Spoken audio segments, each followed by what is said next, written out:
நண்பர்கள் அனைவருக்கும் வணக்கம். நான் தான் கிருப்சன் பேசுகிறேன். அந்த இப்போ தான் முறையான வீடியோஸ்லாம் பார்க்குறீங்க அப்படின்னா மறக்காமல் சப்ஸ்கிரைப் பண்ணிக்கோங்க. அந்த பெல் ஐக்கனை கிளிக் பண்ணிக்கோங்க. அப்போ வந்து நான் ட்ரேடிங் கிட்ட கொடுக்குற எல்லா அப்டேட்ஸும் வந்து உங்களுக்கு டைம் பீயிங் கிடைக்கும். அந்த நீங்கள் ட்ரேடிங் பண்ணுறதுக்கு ட்ரேடிங் சிக்னல்ஸ் வேணும், அந்த ப்ராப்பர் மெம்பர்ஷிப் வேணும் அப்படின்னு நினச்சிங்கன்னா ஜஸ்ட் நம்ம ரெக்கமெண்ட் பண்ணுற brokerage ஜாயின் பண்ணிக்கோங்க. ஜாயின் பண்ணுறது மூலமாக உங்களுக்கு வந்து விஐபிஎஸ்எஸ் வந்து கம்ப்ளீட்லி ஃப்ரீ ஆஃப் காஸ்ட்டில் கிடைக்கும். ஸோ உங்களுக்கு வந்து எல்லா சர்வீசஸும் முழுக்க நம்ம வந்து ஃப்ரீயாகவே கொடுத்துருவோம். அந்த நீங்கள் ட்ரேடிங் பண்ணுறதுக்கும் சரி, யூஎஸ்டி வந்து தேவைப்படுது, பையிங்கும் பண்ணணும், செல்லிங்கும் பண்ணணும், பெஸ்ட்டு ப்ரைஸில் சேஃப் அண்ட் செக்யூராக பண்ணணும்னு நினச்சிங்க அப்படின்னா டிஸ்கிரிப்ஷனுக்கு நம்பருக்கும் சரி, என்னையும் சரி நீங்கள் வந்து எந்த டைம்னாலும் கான்டெக்ட் பண்ணலாம். ஸோ ரீசெண்ட் டேஸில் நம்ம வந்து வாட்ஸ்அப்பில் அவைலபிள் இல்லாமல் இருந்தோம். ரைட்னா நம்ம வந்து வாட்ஸ்அப்லேயும் அவைலபிளாக இருக்கும். ஸோ எந்த டைம், எந்த டவுட், எந்த கிளாரிஃபிகேஷனாலும் நீங்கள் வந்து கான்டெக்ட் பண்ணிக்கலாம். ஸோ இந்த வீடியோவில் நம்ம என்ன டிஸ்கஸ் பண்ண போகிறோம் அப்படின்னா கோல்டை பொறுத்தளவுக்கு நெக்ஸ்ட் மூமெண்ட் என்ன ஃபுல்லாக டீட்டெயில்டாக எக்ஸ்பிளைன் பண்ண போகிறேன். அண்ட் தென் சார்ட் அனலைசிஸோ எதுவுமே இருக்காது. ஏன்னா நமக்கு வந்து டீட்டெயில்டு கன்ஃபர்மேஷன் எதுவுமே கிடைக்காதனால ஓவர் வியூவாக மார்க்கெட் என்ன ஆகும், என்னென்ன கொஸ்டின்ஸ் இருக்குது, மேஜராக கிளைண்ட்ஸ் என்கிட்ட கேட்டதும் சரி, ஃபோனில் கேட்டதும் சரி, எல்லாத்தையுமே ஒரு டீட்டெயில்டு டிஸ்கஷனாக இந்த வீடியோவில் பார்க்க போகிறோம். அந்த இந்த வீடியோ வந்து ஒரு நல்ல ஒரு அனலைசிஸ் பர்பஸ்க்காக நல்லா வாட்ச் பண்ணுங்கள். அப்கமிங் வீக்ஸில் வந்து நான் கொடுக்குற சின்ன டிப்ஸும் சரி, அனலைஸும் சரி உங்களுக்கு ரொம்பவே யூஸ்ஃபுல்லாக இருக்கும். ஸோ வாங்க வீடியோக்குள்ளே போயிடலாம். ஸோ முதல் கொஸ்டின் என்ன அப்படின்னா, நிறைய பேர் வந்து கோல்டு ஏன் இந்த அளவுக்கு ஒரு புல்லிஷ் ஆச்சு அப்படின்னு கேட்டாங்க. மார்க்கெட் வந்து கிளியராக நமக்கு 2530 அப்படிங்கிற ஜோனை பிரேக் பண்ணிச்சு. ஆல்மோஸ்ட் 1 இல்லை 2 இல்லை, ஒரு 8 டைமுக்கு மேலேயே அந்த ரெசிஸ்டன்ஸ் ஒபே பண்ணி பிரேக் பண்ண முடியாமல் இருந்துச்சு. லாஸ்ட் வீக் வந்து அன்எம்ப்ளாய்மெண்ட்டில் மார்க்கெட் வந்து ஆக்சுவலாக ஃபால் தான் ஆயிருக்கணும். பட் ஒரு ட்ராப் மாதிரி கிரியேட் பண்ணி இந்த எலெக்ஷன் இல்யூஷன்ஸ்லாம் இருந்ததுனால அந்த இடத்துல ஒரு கிளியராக ஒரு புல்லிஷ் ஆகி ஸ்ட்ரக்சரை பிரேக் அவுட் பண்ணி ஒரு ஆல் டைம் ஹை போயிருக்கு. அண்ட் தென் ஏன் நெக்ஸ்ட் மூவ் வந்து நம்ம வந்து ஃபால் ஆகும் எக்ஸ்பெக்ட் பண்ண வந்து 2570 என்ன ரீசனால ஃபால் ஆகும் அப்படிங்கிற மாதிரி கொடுத்துருந்தோம் அப்படின்னா, நமக்கு ஃபிபோ ரீட்ரேஸ்மெண்ட் வந்து எக்ஸ்டென்ஷன் பண்ணி பார்க்கும்போது 1.618 இருந்துச்சு. ஸோ அந்த இடத்துல செல் ஆகும் நம்ம லாஸ்ட் எக்ஸ்பெக்ட் பண்ணோம். பட் அந்த ஜோனையுமே பிரேக் அவுட் பண்ணி மார்க்கெட் கிளியராக ஒரு ஹை போயிருக்கு. ஸோ ஓவராலாக மார்க்கெட் ஏன் இந்த மாதிரி அப்நார்மாலிட்டிஸ் இருக்குது அப்படின்னா, புல்லிஷாக இருக்குது அப்படின்னா எலெக்ஷன் இஷ்யூ, ரெண்டாவது பார்த்தோம் அப்படின்னா ஃபெட் இன்ட்ரெஸ்ட் ரேட். ஸோ இந்த இன்ட்ரெஸ்ட் ரேட் டிஸ்கஷன் வந்து கிளியராக முடிந்த வரைக்கும் இந்த மாதிரி தான் அப்நார்மாலிட்டிஸ் இருக்கும். ஸோ வந்து இன்ட்ரெஸ்ட் ரேட் பொறுத்த அளவுக்கு நான் அப்கமிங் டேஸில் வந்து ரிலீஸ் ஆகிற மாதிரி இருக்குது. அதோட டீட்டெயில்ஸுமே வந்து ரொம்பவே எக்ஸ்பிளைன் பண்ணுறேன். ஸோ கோல்டு பொறுத்தளவுக்கு ஸ்ட்ராங்கான அப் ட்ரெண்டில் இருக்குது, ட்ரெண்டை வந்து ஃபாலோ பண்ணி போயிட்டுருக்கு. மார்க்கெட் பொறுத்தளவுக்கு செல் சைட் கரெக்ஷன்ஸ் தான் ஆகுமே தவிர ஒரு நல்ல ஒரு டீப் செல் ட்ரெண்ட் போகிறதுக்கு சான்சஸ் ரொம்ப கம்மி தான். பட் மார்க்கெட் ஃபாலோ ஆகும்போது ரொம்பவே பிகாரஸாக ஃபாலோ ஆகும். 1000 பிப்ஸ் 2000 பிப்ஸ் கூட ஃபாலோ ஆகிறதுக்கு சான்சஸ் இருக்குது. ஸோ இந்த டேஸில் பார்த்தோம் அப்படின்னா நம்ம ஸ்டாப் லாஸ் அப்படிங்கிறது ரொம்பவே ஹையராக வைக்கிற மாதிரி இருக்கும். டார்கெட் ப்ரைஸும் வந்து ரொம்பவே ஹையராக இருக்கிற மாதிரி இருக்கும். இந்த நார்மலாக பார்த்தோம் அப்படின்னா 40 பிப்ஸ்லேருந்து 50 பிப்ஸ் வந்து ஸ்டாப் லாஸ் வைப்போம். ஸோ இப்போ வந்து அவ்வளோ வைக்கிற மாதிரி இருக்காது. ஏன்னா வாலட்டில் வந்து கொஞ்சம் எல்லாம் ரொம்பவே இருக்கும். ஸோ முன்னாடி பார்த்தோம் அப்படின்னா ஒரு $250 to $300 ஹோல்ட் பண்ணுறீங்க அப்படின்னா 0.01 அப்படிங்கிற லாட் சைஸ் யூஸ் பண்ண சொல்லுவேன். பட் இப்போ நீங்கள் ஒரு $500 யூஸ் பண்ணாலே ஒரு 0.01 0.02க்கு மேலே யூஸ் பண்ணக்கூடாது. ஏன்னா மார்க்கெட் வந்து வாலட்டில் கொஞ்சம் ரொம்பவே இருக்குது. கோல்டோட ப்ரைஸ் இன்க்ரீஸ் ஆகிட்டு இருக்கு, அதோட வாலட்டில் இன்க்ரீஸ் ஆகிருக்கு, லிக்விடிட்டி அது இன்க்ரீஸ் ஆகிட்டு இருக்கு. ஸோ கவனமாக வந்து ப்ராப்பராக மணி மேனேஜ்மெண்ட் சரி, ஸ்டாப் லாஸ் சரி எல்லாமே வந்து கண்டிப்பாக யூஸ் பண்ணிக்கோங்க. ஓவர் ட்ரேடிங் வேண்டாம். ஸோ ஆவரேஜிங் பண்ணுறதும் இந்த டைமில் வேண்டாம் அப்படிங்கிறது என்னோட கைடன்ஸ். ஸோ ரெண்டாவது கொஸ்டின் என்ன அப்படின்னா, நெக்ஸ்ட் பை டார்கெட் என்ன. ஸோ கோல்டு பொறுத்த அளவுக்கு நான் ப்ரொஜெக்ஷன் பண்ண மாதிரி நான் ஸ்விங் ட்ரேடில் லாஸ்ட் வீக்லேயே சொல்லியிருந்தேன் ஒரு 2590 அப்படிங்கிறது ஸ்டாப் லாஸ் வைக்கலாம் அப்படின்னு. பட் இப்போ மார்க்கெட் வந்து எல்லா ஸ்ட்ரக்சருமே பிரேக் பண்ணதுனால என்னோட முதல் டார்கெட் பார்த்தோம் அப்படின்னா 2620. ஸோ லேட்டராக பார்த்தோம் அப்படின்னா 2640. நான் வந்து ப்ரீவியஸாக உள்ள ஷார்ட்ஸில் சொல்லியிருப்பேன் சனிக்கிழமை நம்ம வந்து ஒரு செல் கால் எடுக்கிறா இருந்தால் 2620 வந்து செல் கால் எடுக்கலாம் அப்படின்னு. பட் அதுவுமே இப்போ வேலிட் இல்லை. எனக்கு தெரிஞ்ச அளவுக்கு 2640 வரைக்குமே கோல்டு புல்லிஷ் ஆகிறது சான்சஸ் இருக்குது. ஆனால் அப்போ அந்த இடத்துல வந்து நம்ம வந்து பை பண்ணலாமா, இந்த இடத்துல பை பண்ணலாமான்னு கேட்டிங்க அப்படின்னா பை பண்ண வேண்டாம். என்ன அப்படின்னா, ஸோ வாலட்டில் ஒரு டாப்பில் இருக்குது. நீங்கள் ஹெட்ஜிங் பண்ணாலும் சரி, என்ன பண்ணாலும் சரி ரொம்பவே சங்கடத்தில் போயிடும். ஸோ ரெக்கவர் பண்ணுறது ரொம்பவே கஷ்டமாக போயிடும். ஸோ முடிஞ்ச அளவுக்கு ட்ரேட் பண்ணாமல் மார்க்கெட்டை வாட்ச் பண்ணிவிட்டு சின்ன ஸ்கேல்பிங் பண்ணுறது ரொம்ப best. So long term holding பண்ணுறது ரொம்ப ரிஸ்கின்னு சொல்லுவேன். ஏன்னா ஒரு இன்கேஸ் நீங்கள் லாங் டேர்மாக ஒரு பை ஹோல்டிங் வந்து பண்ணவே முடியாது. ஏன்னா ஒரு டாப்பில் இருக்கிறதுனால நம்ம செல்லிங் சைடும் பார்ப்போம், பையிங் சைடும் பார்ப்போம். அப்படிங்கிறதுனால ஒரு கன்ஃபர்மேஷன் கிடைக்கிற வரைக்கும் பெட்டராக நம்ம வந்து பை எடுக்கிறதுக்கு வெயிட் பண்ணலாம். ஸோ செல்லிங் பொறுத்தளவுக்கு ஒரு 2640 வந்தால் கூட நம்ம வந்து செல்லிங் எடுத்துக்கலாம். ஸோ அப்போ செல் மார்க்கெட் எப்போ தான் ஆகும். ஸோ இன்ட்ரெஸ்ட் ரேட்டை பேஸ் பண்ணி மார்க்கெட் வந்து ஃபால் ஆகும். ஸோ இன்ட்ரெஸ்ட் ரேட் பொறுத்தளவுக்கு நம்ம அப்கமிங் டேஸ் வெனஸ்டே இருக்குது. ஸோ இன்ட்ரெஸ்ட் ரேட் வந்து கம்மி பண்ணாங்க அப்படின்னா கோல்டோட ரேட் நல்லா ஃபால் ஆகும். நம்ம டார்கெட் வந்து பார்த்தோம் அப்படின்னா ஒரு 2300 வரைக்கும் எக்ஸ்பெக்ட் பண்ணலாம். ஸோ பயங்கர ஒரு 3000 பிப்ஸ் அப்படிங்கிறது ஆல்மோஸ்ட் ரீச் ஆகிருக்கு. ஸோ ஃபால் ஆகிறது முதல் சப்போர்ட்டாக நம்ம 2530 போகிற ஒரு மேஜர் சப்போர்ட்டாக இருக்கும். மேபி வந்து இந்த இன்ட்ரெஸ்ட் ரேட் வந்து ஒரு பெரிய இம்பாக்ட் கொடுக்கல அப்படின்னா கோல்டு வந்து 2400க்கு மேலேயே எப்போவுமே சஸ்டெயின் ஆகிறதுக்கு சான்சஸ் இருக்குது. ப்ரீவியஸாக பார்த்தோம் அப்படின்னா 2200க்கு மேலே 200க்கு கீழே வந்து மார்க்கெட் வராதுன்னு சொல்லியிருந்தேன். ஸோ இப்போவுமே என்னோட டெட்லைன் வந்து 2200 தான். ஸோ மார்க்கெட் பொறுத்தளவுக்கு நம்ம எப்படி ஒரு 1600லேருந்து 2000 அப்படிங்கிற ஜோனுக்குள்ள ஒரு வருஷம் 2 வருஷமாக ட்ரேட் பண்ணிட்டு இருந்தோமோ அதே மாதிரி 2200 2600 அப்படிங்கிற ஜோனுக்குள்ள நம்ம வந்து ட்ரேட் பண்ண பழகிக்கணும். ஸோ ஒரு லாங் டெப்த்தான போகிறதுக்குலாம் சான்சஸ் ரொம்ப ரொம்ப கம்மி. அண்ட் தென் நெக்ஸ்ட்டு வந்து ரீட்ரேஸ்மெண்ட். ஸோ இப்போ மார்க்கெட் இப்படி தான் புல்லிஷ் ஆகிட்டு இருக்குமா, அப்போ எங்கே வந்து ஃபால் ஆகும், எங்கே அடுத்த ரீட்ரேஸ்மெண்ட் எடுக்கும் அப்படின்னு கேட்டோம் அப்படின்னா, ஸோ ரீட்ரேஸ்மெண்ட் அப்படிங்கிற மார்க்கெட் கிளியராக ஒரு புல்லிஷ் ஆகிட்டு இருக்கு. ஒரு ரீட்ரேஸ்மெண்ட் கொடுத்தா ஒரு 2550 கொடுக்கலாம் இமீடியட்டாக. ஸோ அதுக்கடுத்து பார்த்தோம் அப்படின்னா 2530.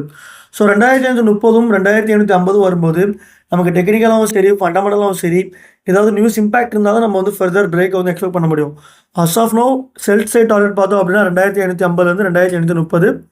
அண்ட் தென் பை டார்கெட் பார்த்தோம் அப்படின்னா பையிங் கால் எடுக்காமல் இருக்கிறது பெஸ்ட்டு. செல்லிங் வந்து 2640 வரை கூட செல்லிங் எடுத்துக்கலாம்.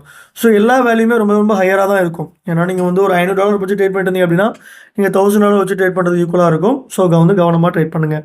அஞ்சாவது கொஸ்டின் என்ன அப்படின்னா ஓவரால் ட்ரெண்ட் என்ன அப்படின்னு கேட்குறாங்க. ஸோ மார்க்கெட்டை பொறுத்தவரை ஓவரால் ட்ரெண்ட் வந்து ஸ்ட்ராங்கான அப் ட்ரெண்ட் தான். அதில் எந்தவித மாற்றமே இல்லை. கரெக்ஷன்ஸ் ஆகிறது தான் சான்சஸ் இருக்குது.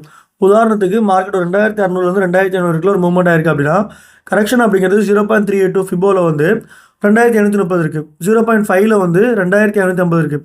இந்த லெவலில் தான் நமக்கு ரீட்ரேஸ்மெண்ட் ஆகும் அப்படிங்கிறத கண்டிப்பாக சொல்ல முடியும். பட் அதுலேருந்து ஃபாலோ ஆகுமா அப்படிங்கிறது நமக்கு வர ஃபண்டமெண்டல் விஷயம் சரி ஒரு ஸ்ட்ரக்சர் பிரேக்கர் வச்சு சரி நம்ம வந்து ப்ரொஜெக்ஷன் பண்ண முடியும். ஸோ கோல்டு பொறுத்த அளவுக்கு ரீட்ரேஸ்மெண்ட் அப்படின்னா ஒரு 2530 2550 அந்த இடத்துலேருந்து ஒரு ஃபண்டமெண்டல் நியூஸஸாகவும் இருக்கட்டும் ஒரு ஏதாவது ஒரு இம்பாக்ட் வரும்போது நமக்கு வந்து ஒரு ஃபாலோ வந்து எக்ஸ்பெக்ட் பண்ண முடியுமா அப்படிங்கிறத அந்த ஜோனில் தான் சொல்ல முடியும். அஸ் ஆஃப் நோ எதுவுமே நம்ம சொல்ல முடியாது. ஸோ அடுத்த கொஸ்டின் எப்படி அப்படின்னா how to recover the losses. So நிறைய பேர் பார்த்தோம் அப்படின்னா 2504 2530 அந்த இடத்துல செல்லிங் அடிச்சு வச்சுருக்காங்க. ஸோ அவங்களுக்குலாம் ஒரு பெஸ்ட் அட்வைஸ் என்ன அப்படின்னா உங்ககிட்ட நீங்கள் ப்ராப்பராக மணி மேனேஜ்மெண்ட் ஃபாலோ பண்ணியிருந்தீங்கன்னா ப்ராப்ளம் கிடையாது. ஒரு 100 பாயிண்ட் போனாலும் ஆல்மோஸ்ட் ஒரு 20-25% தான் வந்து லாஸஸில் இருக்கும். கொஞ்சம் ஃபண்ட்ஸ் இன்ஜெக்ட் பண்ணி கொஞ்சம் ஹோல்டு பண்ணுங்கள். ஒரு 2640 வரைக்கும் போகிறதுக்கும் ஒரு சான்சஸ் இருக்குது. ஸோ ஃபண்டை வந்து இன்ஜெக்ட் பண்ணுங்கள். இன்ஜெக்ட் பண்ணிவிட்டு மார்க்கெட் ஒரு ஃபால் ஒரு 2530 ஒரு 2550 வரும்போது நமக்கு ஒரு பையிங் கன்ஃபர்மேஷன் கிடச்சா அகெயின் வந்து ஹெட்ஜிங் போட்டுட்டு செல் சைடை க்ளோஸ் பண்ணிட்டு பை சைடை ஓப்பன் பண்ணுங்கள். ஸோ நிறைய பேர் என்ன பண்ணுறாங்க அப்படின்னா செல்லிங் ஓப்பன் பண்ணுறாங்க பையிங் ஓப்பன் பண்ணுறாங்க. அவங்க ஓப்பன் பண்ணுற பை ஆர்டர் ப்ராஃபிட்டில் போகுது, செல் ஆர்டர் அதே லாஸில் இருக்குது. அப்போ என்ன பண்ணுறாங்க பை ஆர்டர் ப்ராஃபிட்டில் போகுது பை ஆர்டர் க்ளோஸ் பண்ணிட்டு செல் ஆர்டர் க்ளோஸ் பண்ண நினைப்பாங்க. மார்க்கெட் அகெயின் ஒரு புலிஷ் தான் ஆகும். ஸோ என்ன பொறுத்தளவுக்கு டேரக்ஷன் தெரிஞ்சிச்சு அப்படின்னா ஆப்போசிட் சைடில் இருக்கிற செல் காலோ சரி பை காலோ சரி க்ளோஸ் பண்ணிடலாம். உதாரணத்துக்கு மார்க்கெட் வந்து 2505 வந்து ஒரு பை எடுத்திருக்கு செல் எடுத்திருக்காரு. ஸோ மார்க்கெட் 2530 போகும்போது ஒரு ஹெட்ஜிங் பண்ணுறாரு. அப்புறம் என்ன பண்ணுறாரு 2530 வந்து பை எடுக்கிறாரு. 2550 போகும்போது ப்ராஃபிட்டில் புக் பண்ணுறாரு. இந்த ஜோனில் ப்ராஃபிட் புக் பண்ணக்கூடாது பை காலில் நம்ம செல் காலை கழட்டி தான் ஓடணும்.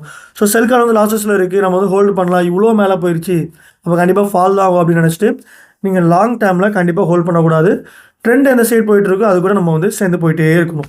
அப்படி இல்லையா லாங் டேர்ம் ஹோல்ட் பண்ணாமல் ஸ்கேல்பிங் மாதிரி மூவ்மெண்ட் பண்ணிவிட்டு நீங்கள் வந்து எக்ஸிட் ஆகிடுறது ரொம்ப ரொம்ப பெஸ்ட். அண்ட் தென் டெக்னிக்கலாக கோல்டோட நெக்ஸ்ட் மூவ்மெண்ட் என்ன. ஸோ மார்க்கெட் பொறுத்தளவுக்கு ஒரு வீக்லி டைம் ஃப்ரேமில் ஒரு ஹையர் ஹை போயிட்டே இருக்குது. ஸோ டே டைம் ஃப்ரேம்லேயும் சரி பிரேக் அவுட் பயங்கர பிரேக் அவுட்டு. ஸோ ப்ராப்பராக வந்து எந்த சைட் டேரக்ஷனில் போகும் அப்படிங்கிறதே கணிக்க முடியாமல் இருக்குது. ஸோ 2640 தான் செல் எடுங்க. இன்பிட்வீன் கேப்பில் பை கால் உங்களுக்கு ஸ்கேல்பிங் கிடச்சா மட்டும் எடுங்க. அதுவும் ஸ்டாப் லாஸ் யூஸ் பண்ணிக்கோங்க. அந்த இன்பிட்வீன் கேப்பில் வந்து மார்க்கெட் ஃபால் ஆகும். பட் வால்கள் ரொம்ப இருக்குது ஒரு கன்ஃபர்மேஷனே கிடைக்காம இருக்குது. ஸோ அந்த வார நியூஸஸ்லையும் சரி அப்கமிங்லேயும் சரி நிறைய நியூஸஸ் இருக்குது. ஃபெட் இன்ட்ரெஸ்ட் ரேட் இருக்குது டிஸ்கஷன் இருக்குது. ஸோ ரொம்ப ரொம்ப வால்டலாக இருக்கும். அடுத்த வாரம் ட்ரேட் பண்ணாமல் இருக்கிறது ரொம்ப ரொம்ப பெஸ்ட்டு என்னை பொறுத்தளவுக்கு. ஏன்னா நானுமே வந்து நேற்று வந்து சார்ட்ஸ் எப்படி ட்ராப் பண்ணலான்னு பார்க்கும்போது ஒரு வியூமே எனக்கு கிடைக்கல. ஸோ சும்மா நான் ஒரு பை ப்ரொஜெக்ஷனோ செல் ப்ரொஜெக்ஷனோ கொடுத்துட்டு ஸ்டாப் லாஸ் எண்ட் ஆகிட்டு அப்படிங்கிறத சொல்கிறதுக்கு சாத்தியக்கூறே கிடையாது இருக்கக்கூடாது அப்படிங்கிறனால ஸோ அதை வந்து நான் ட்ராப் பண்ணிக்கிறேன். அதன் ஃபண்டமெண்டலாக பார்க்கும்போது சரி நமக்கு முன்னாடி வந்து வார் இஷ்யூஸ் நிறையா இருந்துச்சு. ஸோ அதனால் வந்து மார்க்கெட் மேலே கீழே போயிட்டு இருந்துச்சு. நம்ம வார் இஷ்யூஸுமே எதுவுமே இல்லை. ஒரு ஹையர் ஹை கிரியேட் பண்ணிகிட்டே இருக்குது. ஸோ இதுக்கு கோரிலேட்டடான சில்வர் பேரும் சரி இன்க்ரீஸ் ஆகிட்டே இருக்குது. ஸோ மேஜராக வந்து ஒரு கோல்டோட மெட்டலோட ஸோ டிமாண்ட் அதிகமாகச்சு இன்வெஸ்ட்மெண்ட்ஸ் அதிகமாக இருக்கிறதுனால கோல்டு பாண்டு ஸோ உதாரணத்துக்கு ஒரு இந்தியன் கவர்மெண்ட்டாக இருக்கட்டும் நம்மக்கிட்ட எவ்வளோ ஃபண்ட்ஸ் இருக்கோ அது ஏற்ற மாதிரி நம்ம வந்து மணி பிரிண்ட் பண்ண முடியும்.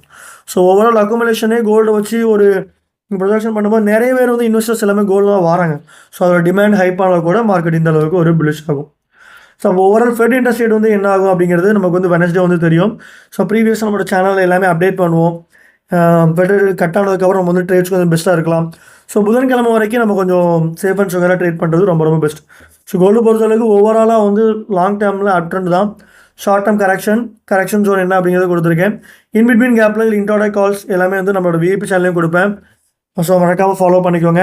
அந்த லாஸ்ட் வீக் ஃப்ரைடே நம்ம உங்களுக்கே தெரியும், நம்ம ஒரு ஸ்விங் ட்ரேட் கொடுத்துருந்தோம். ஸ்விங் ட்ரேட் வந்து கட் பண்ணிவிட்டு ஸ்கேல்பிங் ட்ரை பண்ணோம். பட் எதுவுமே ஒர்க் அவுட் ஆகலை. நம்ம லாஸ்ட் வீக் ஃப்ரைடே பார்த்தோம் அப்படின்னா மைனர் லாஸஸில் இருக்கும். அதை நம்ம ரெக்கவர் பண்ணிடுவோம்.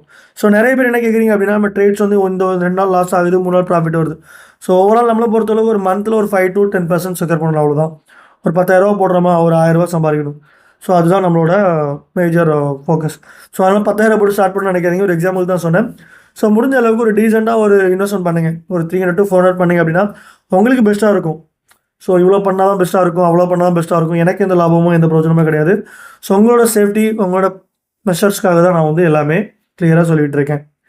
அந்த நீங்கள் ட்ரேடிங் பண்ணுறதுக்கு எல்லா செட்டப்ஸ் வேணும், கைடன்ஸ் வேணும்னு நினச்சிங்கன்னா மறக்காமல் நம்மளை ஃபாலோ பண்ணிக்கோங்க. அப்படி சப்ஸ்கிரைப் பண்ணிக்கோங்க. இந்த மாதிரி தகவல் உங்கள் நண்பர்களுக்கு ஷேர் பண்ண நினச்சிங்கன்னா மறக்காமல் அந்த ஷேர் பட்டனை கிளிக் பண்ணுங்கள். ஷேர் பண்ணுறது மூலமாக எனக்கும் கொஞ்சம் சப்போர்ட்டிவாக இருக்கும். என்னோட சேனல் க்ரோத் ஆகும், நீங்களும் க்ரோத் ஆவீங்க, போத் நம்மளுமே க்ரோத் ஆகும்.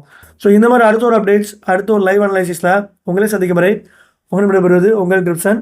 அண்ட் தென் என்னோட அனலைசிஸ் இல்லைன்னு நினைக்காதீங்க. இன்பிட்வீன் கேப்பில் நம்ம ஒரு செவ்வாய்க்கிழமையோ புதன்கிழமையோ ஒரு நல்ல செட்டப்போ நல்ல பேட்டர்னோ நம்ம கிடச்சது அப்படின்னா கண்டிப்பாக நம்மளோட சேனல் வந்து அப்டேட் பண்ணுறேன். ஸோ மறக்காமல் ஃபாலோ பண்ணிக்கோங்க. நன்றி, வணக்கம்.